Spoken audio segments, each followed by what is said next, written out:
a gente abre para perguntas e mais perguntas, né? Então a pergunta foi essa: um recém-nascido, ele pode ir para o inferno se porventura ele morreu, né? Ali na sua, um ser humano morreu na sua fase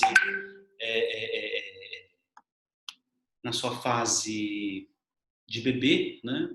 Ele pode ir para o inferno? Então, essa é uma pergunta complexa, né? Querendo ou não, a gente tem que reconhecer que é uma pergunta difícil, né? Se a gente falasse assim, nossa, que pergunta fácil. Não, é uma pergunta difícil. Por quê? Porque a Bíblia diz que todos pecaram e todos estão destituídos da glória de Deus. Então, vamos abrir lá a Bíblia? Abra a Bíblia em Romanos, capítulo 3.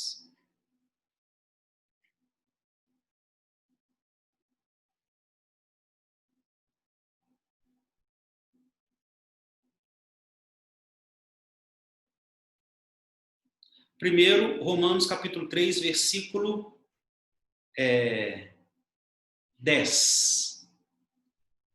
Diz, Romanos 3:10, como está escrito, não há justo nenhum sequer. Não há quem entenda Deus, não há quem busque a Deus. Temos o versículo 23. O versículo 23 diz, pois todos pecaram e carecem da glória de Deus. Então, a Bíblia, ela deixa claro, nenhum ser humano, ele, diante de Deus, ele está fora dessa questão de ser pecador. Ele é um pecador. E esse ser pecador já é desde quando esse ser humano ele é gerado. Não é? Se não me falha a memória, existe um versículo, depois a gente pode fazer pesquisa aí, na minha cabeça agora eu não estou lembrado do endereço exato, que afirma, né, que acho que foi o salmista Davi, que ele disse, ele deixou claro que ele foi gerado em pecado. Né? Alguns acreditam que é porque ele é filho bastardo, mas o que se entende é que, de fato, ele compreendia, ele era um pecador. Então, amém. Mas, diante de Romanos, a gente já percebeu, não existe nenhum ser humano que, para Deus, não seja um pecador. Amém. Então, as crianças, um ser humano, ele já é, no momento da fecundação do óvulo, no momento que aquele ser humano ele dá início à sua existência, Deus concede àquele ser humano o início da sua existência na fecundação do óvulo da mãe pelo espermatozoide do pai. A partir daquele momento, aquele ser humano é um ser também pecador. Então, amém. Mas e aí, pastor? Um recém-nascido, ele ir para o inferno, né? Como que ficaria isso? Deve ter alguém, ou deve ser o Fábio que entrou por último. Fábio, coloca o seu microfone silencioso, fazendo favor, viu? Obrigado. E como que fica? O interessante, irmãos, é que quando Jesus foi falar a respeito das crianças, e eu quero que vocês abram a Bíblia, em Mateus 18:3. Ele falou de um jeito que dá a entender que as crianças elas recebem um tratamento especial por parte de Deus, não é? Elas foram até usadas como exemplo para o reino de Deus. Em Romanos 18:3 diz: e disse, em verdade lhes digo, se vocês não se converterem e não se tornarem como crianças, de maneira nenhuma entrarão no reino dos céus. Então, o próprio Jesus Cristo, quando ele foi falar de criança, ele deixou claro que para entrar no reino dos céus, teria que ser como uma criança, se tornar como uma criança. Ou seja, pureza, dependência, né? Ingenuidade, né? Ser ingênuo, no sentido bom do termo, né? Em Mateus 19:14, vamos abrir lá também, está escrito assim, um capítulo à frente. Mateus 19:14 diz: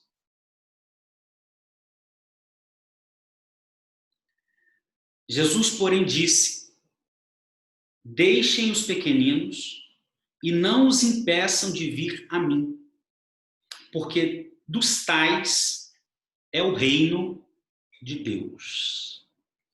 Então, quando o Senhor Jesus Cristo ele foi fazer essa ilustração a respeito do reino, a respeito do governo dele, ele fez questão de usar as crianças como um exemplo a ser seguido para se estar no reino.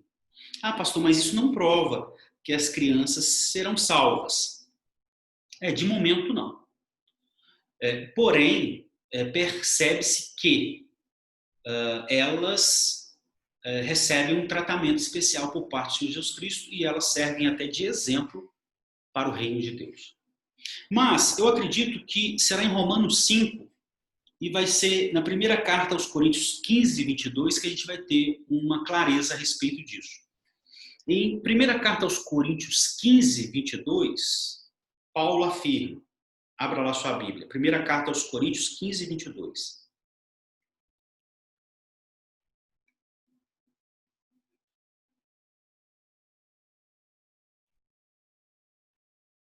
Está escrito: porque assim como em Adão todos morreram, assim também todos serão vivificados em Cristo.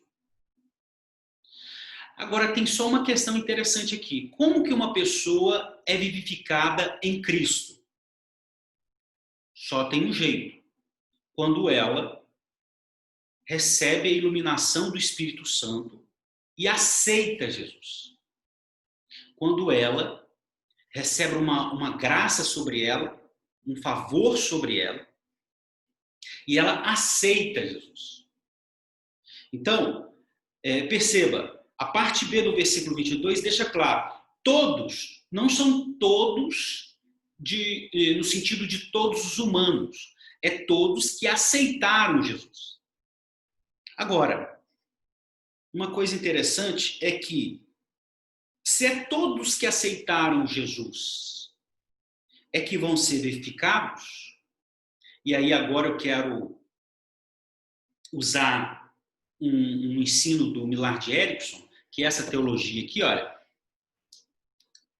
teologia sistemática do Millard Erickson, né? E a página que eu estou conversando com vocês é a página 615. Aí o Millard Erickson ele propõe uma coisa que eu gostaria que vocês pudessem refletir, né, gente? Ele diz assim, olha, como todos que são vivificados em Cristo precisam aceitar, ter consciência de Cristo e aceitar, ele diz que do mesmo modo, todos que morrerão, como diz o texto, deixa eu ler o texto fielmente aqui, ó, porque todos que morrem em Adão, ou seja, ele afirma, aqueles que recebem a condenação, e a gente vai ler o Romanos 12, porque o Romanos 12 ele vai mais profundo, todos que recebem a culpa do pecado, eles precisam ter uma consciência de culpa. É aí que está a argumentação que agora a gente vai para Romanos 12, mas aí já está construído uma argumentação. Primeiro, quando Jesus falou das crianças, ele usou elas como exemplo do reino. Isso é marcante, sim. A gente não pode deixar isso de lado. E segundo, quando Paulo vai argumentar que todos serão vivificados em Cristo, a doutrina já deixa claro que todos que vão ser vivificados em Cristo são todos que aceitaram, tiveram uma consciência de Cristo e aceitaram Cristo. Em contrapartida, todos usando, aí chama-se paralelismo, usando essa verdade a respeito de Cristo, a gente também usa essa verdade a respeito da culpa do pecado. Então, todos que vão receber a culpa do pecado e vão receber a condenação do pecado, que é a morte eterna, são pessoas que têm consciência de culpa. Entende? E um bebê não tem consciência de culpa. Então, como eu preciso ter consciência para aceitar Jesus, eu também preciso ter consciência de culpa, ou de erro, pelo menos, para ser condenado. Entende? Amém? Mas daqui a pouco eu abro para as perguntas. Agora a gente vai ler Romanos 5, que é o que Paulo ele aprofunda mais, e a gente já está, né? A gente abre para pergunta, porque, como a gente combinou, não vai ser um tempo tão demorado, né? Está escrito assim, Romanos, o capítulo 5.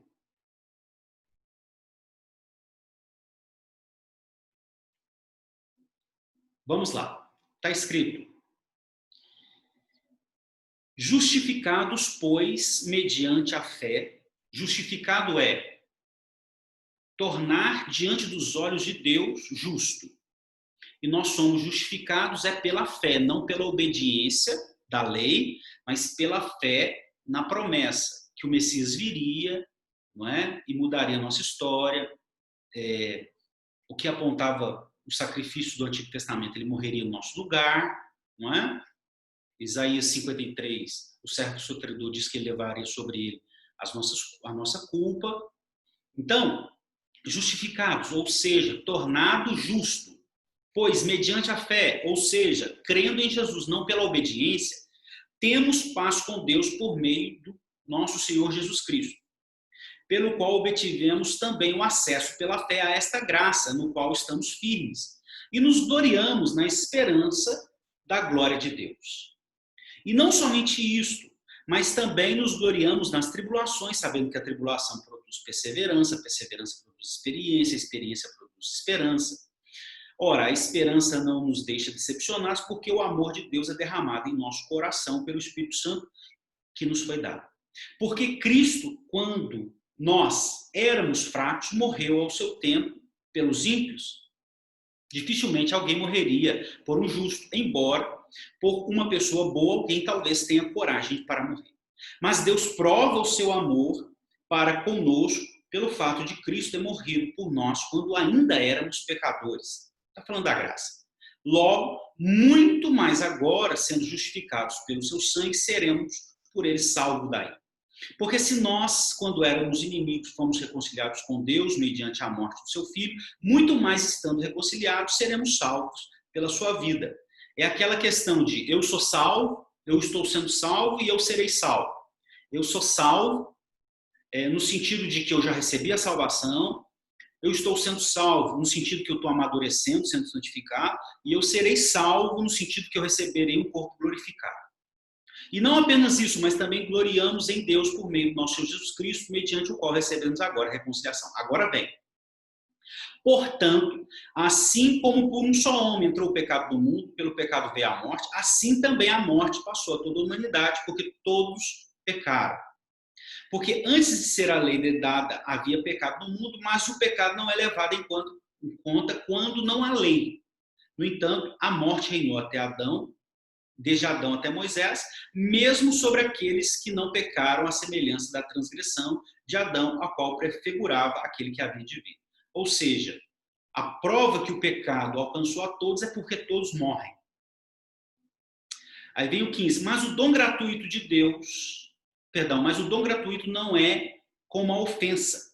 Porque se muitos morreram pela ofensa de um só, muito mais a graça de Deus e o dom pela graça de um só homem, Jesus Cristo, foram abundantes sobre muitos. Adão é o representante nosso na queda do Éden. Então, ele é o representante que caiu. Jesus é o nosso representante, quando nós convertemos, o representante que venceu. Aquele que estiver em Adão, o representante que caiu, recebe a condenação. Aquele que estiver em Cristo, o representante que venceu, recebe a vida.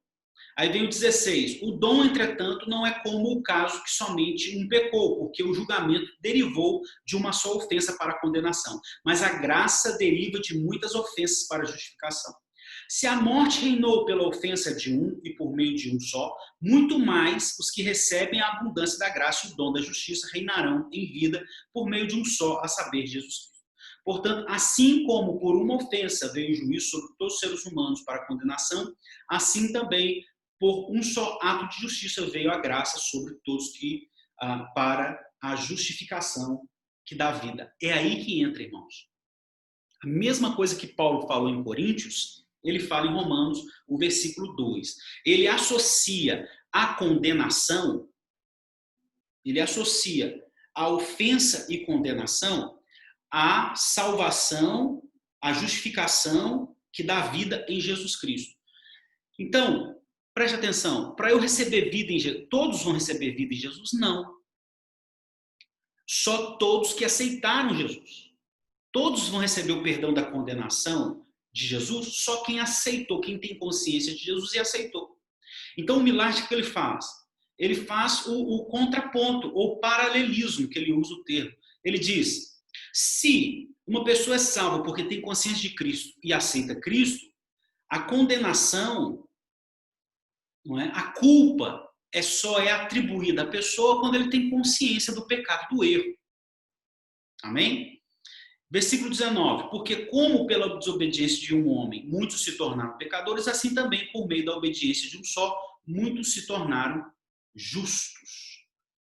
Aí eu vou só concluir o capítulo. A lei veio para que aumentasse a ofensa, mas onde aumentou o pecado, aumentou muito mais ainda a graça, a fim de que, como o pecado reinou pela morte, assim também a graça reinasse pela justiça que conduz à vida eterna por meio de Jesus Cristo, nosso Senhor. Então é no versículo 18 que concorda com a primeira carta aos Coríntios, o 15, 22, é o paralelismo, né? E como uma pessoa só recebe vida quando tem consciência de Cristo e o aceita, quem entrou aí, desliga o microfone, por gentileza, viu? A mesma coisa uma pessoa recebe a culpa, ele é um pecador, mas ele só recebe a culpa quando ele tem consciência do erro. Então, mediante isso, é por isso que nós falamos que uma pessoa só é responsabilizada, só recebe a culpa do pecado quando ele tem consciência, ele começa a ter consciência do pecado. Porque o Millard Erickson, ele usa uma argumentação boa, ele diz assim, ó, seria uma contradição dizer que uma pessoa, para receber vida, tem que ter consciência de Jesus e aceitar Jesus, mas uma pessoa, para receber culpa, ele não precisa ter consciência, ele também precisa ter consciência para receber culpa. Aí você me diz, não, tá bom, pastor, eu entendi. Então, para ter culpa, a pessoa tem que ter consciência. Mas a pessoa já nasce pecadora, e aí? Então, o Millard, ele argumenta uma coisa muito interessante. Ele diz que, como Jesus deixou claro e usou do exemplo das crianças para o reino, de algum modo, a sua morte na cruz alcança aqueles que não têm consciência de culpa e os leva para as moradas eternas, para o céu. Entende? Então, resumindo, as crianças são usadas por Jesus em Mateus 18:3 e Mateus 19:14 como exemplo para o reino.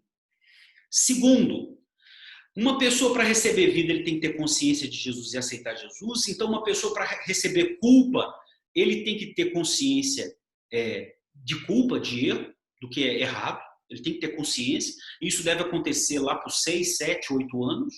A gente não sabe, mas é esse momento. Se porventura uma criança morre antes, vamos supor, com 3 aninhos, ele morre, ele não teve consciência de culpa, então não foi empregado nele a culpa do pecado, mas ele é um pecador. Mas, de algum modo, a morte de Jesus na cruz vem a favor dessa criança de 3 anos que faleceu, e Cristo vai ressuscitá-la. Cristo vai levá-la para as moradas eternas, e na volta de Cristo ele vai ressuscitá-la. Amém? Então, resumindo, de momento, a gente pode ter uma próxima aula, para a gente não estourar o tempo, que eu sei que alguns vão para pequeno grupo. De momento, é isso. Eu gostaria de perguntar, eu gostaria de abrir para um só. Se eu abrir para todos, vai dar até microfonia aqui, porque, graças a Deus, tem muita gente participando. Quem gostaria de fazer a pergunta aí, faz assim com o dedo, e eu estou observando aqui, e aí os irmãos me ajudam aí.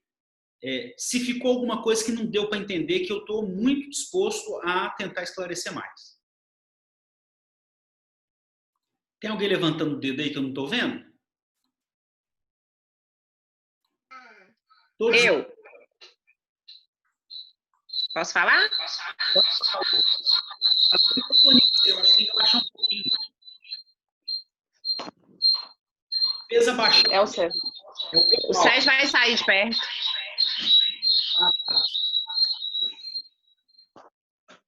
Pode falar, Lu. Pastor, falou sobre crianças, né? Sobre a questão de consciência.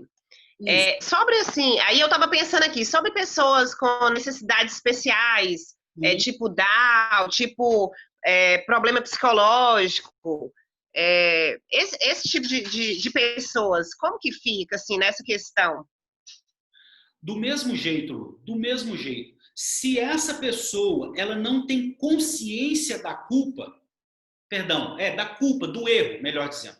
Se essa pessoa não tem consciência do erro, não tem como empregar culpa. Amém? Mas ele continua sendo um pecador. Porém, Cristo, quando morre, ele usa o exemplo das crianças e o que a gente entende? Entende que, de algum modo, a obra da cruz alcançou os que não têm consciência de culpa. E nisso entra pessoas com necessidades especiais, deficiência cognitiva, mental, né? Aí entra também essas pessoas. Mas assim, a questão é, de fato, essa pessoa não pode ter consciência de erro. Porque se ela tiver consciência de erro, é empregado a culpa. E aí ele precisa, para receber vida e perdão, ele precisa aceitar Jesus. Então, se uma pessoa com limitação cognitiva, ele não tem consciência de erro, aí realmente não é empregado culpa, ele é um pecador, mas não é empregado culpa, e quando Cristo morreu na cruz, pelos exemplos que ele usa da criança, de quem não tem consciência de culpa, ele alcança crianças e pessoas que não têm consciência de culpa, no caso, até essas pessoas com necessidades especiais. Tá? Agora, isso aí não vale para quem, por exemplo, pastor, um estrupador diz que não tem consciência. Um maníaco não tem. Não tem. Ele tem consciência. A psicologia diz que para ele não pode ser imputado culpa porque ele não tem consciência. Não, aí já aí apelar demais. Deus sonda os corações. Deus sabe se o ser humano de fato tem consciência de culpa ou não. Se ele não tiver consciência de culpa, se ele não tem consciência de erro, não é lhe empregada a culpa. Ele continua sendo pecador. Porém, a obra da cruz de Cristo alcançou de algum modo essas pessoas que não têm consciência de erro. Amém? Deu para responder sua pergunta, Lu? Eu sim, pastor. Ficou bem claro. Amém.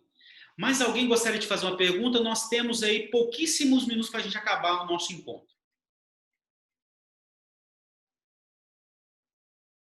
Tranquilo? Não, então eu expliquei bem demais, velho. Que isso, velho? Eu quero, pastor. O Anderson. Então pode perguntar, é só mais uma pergunta e a gente já está quase acabando. Vai lá, pode perguntar. Tá. Eu gostaria de saber, pastor, uma pessoa, quando adulta, ela tem consciência daquilo, da plenitude de tudo que ele faz, e ao passar do tempo, ela entrega sua vida a Cristo. Mas com o tempo, ela vai se tornando uma pessoa já de idade, com certas dificuldades, aí começa a ter dificuldade de conversar, de falar, e os médicos dão o diagnóstico àquela pessoa de que ela já está com problemas mentais. Então, ela já não começa a agir por si própria. Isso. Ela começa já a agir por deficiências da doença. Como que fica essa pessoa? Ela se torna uma criança de novo. Sim.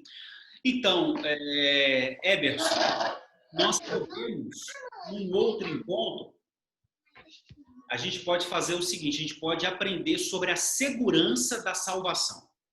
Uma pessoa que teve consciência do erro, aí foi empregado culpa para ele, e ele precisa de Cristo lhe empregar o perdão. Em Cristo, o Pai lhe empregar o perdão. Então, ele tem a consciência, então por isso que nós pregamos o evangelho sem cessar, sem cansar, todo o tempo. Porque para que a pessoa tenha consciência de Jesus e aceite Jesus pela obra do Espírito Santo. Então, vamos supor um crente que aceitou Jesus com 40 anos. Aí chegou a 80 anos, ele virou uma criança, ele teve Alzheimer, por exemplo. Ele tem a segurança da salvação, ele não perde a salvação. Ele, mesmo perdendo a consciência, ele em algum momento teve, ele se tornou uma ovelha de Jesus, Jesus fez dele, colocou essa ovelha no aprisco dele, e ele tem a salvação, e quando ele falecer, ele vai se encontrar com Jesus nas moradas eternas. Amém. Amém?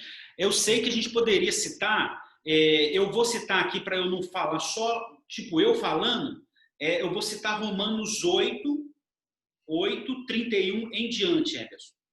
Só para ver nas escrituras, diz, que diremos então, à vista dessas coisas? Se Deus é por nós, quem será contra nós? Aquele que não poupou seu filho mas por todos nós o entregou, será que não nos dará graciosamente com ele todas as coisas?